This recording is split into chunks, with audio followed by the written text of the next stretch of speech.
So I'm running out of little time here, so I want to, so sorry to make you dizzy here as I flip through some slides. I do want to mention an article which is in the current issue of Archives of Pediatrics and Adolescent Medicine, because it really brings home again, similar to the study we started out with, what happens in early life matters for us for the rest of our life physiologically. This is a study that has been going on for 32 years so far, of a mainly, it's a white population actually in the South Island of New Zealand. And what they looked at, because they've been following these children since shortly after birth, now they are, of course, 32-year-old adults, but they looked at 3 areas of childhood experiences, they call them adverse childhood experiences, that happened before age 10. This is growing up in poverty, dealing with maltreatment of different kinds, and social isolation. So they controlled for all the established risk factors, including, we just talked about birth weight at length and how much of a risk factor that is. So they controlled for birth weight. They got rid of all those changes we just talked about so they could just focus on what happened in their early life.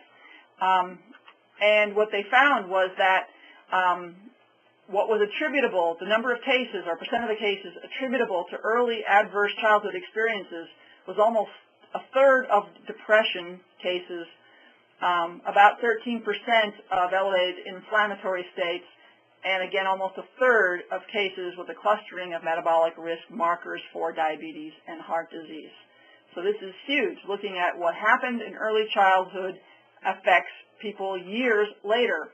And as they found, as the severity of each adverse childhood experience worsened, greater numbers of age-related, these risks for heart disease, depression, and diabetes went up in a dose-response fashion. The tougher your childhood, the more likely your body is to have to adapt in some way to confront those challenges, and those stay with us for the rest of our lives. So I don't want to leave you without a little bit of the now what's. And again, I'm sorry to make you dizzy as I go zipping through here,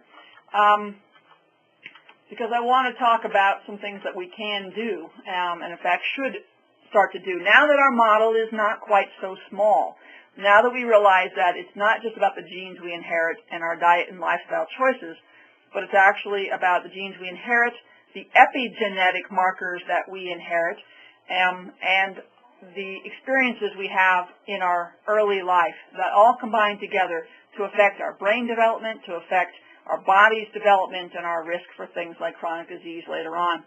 So we talked about how depression in pregnancy had such profound risk for children being born preterm or small. So we need to find ways to break the depression cycle. And we know that children who are born to and raised by parents who are depressed, the children are 2 to 3 times more likely to be anxious or have disruptive behavior disorders or themselves to be depressed. And consistent with what we've just been saying, this article says these offspring problems often begin before puberty, continue into adolescence and adulthood, and can be transmitted to the next generation, as we know that is epigenetically. Treating children's depression is difficult and controversial. I think that's safe to say with all the black box warnings for kids on antidepressants. It's not that you don't do it, but it is difficult and can be controversial. But in this study, they treated the mother's depressions, and the kids got better too. It matters what happens, who is at home and how we can bond and attach to them in our early years, the care that they give us, etc. So just as we talked about how things that happen badly in their early life affect children 15, 16 years later, things that go well also affect us. Remember that balance of risk and protective factors.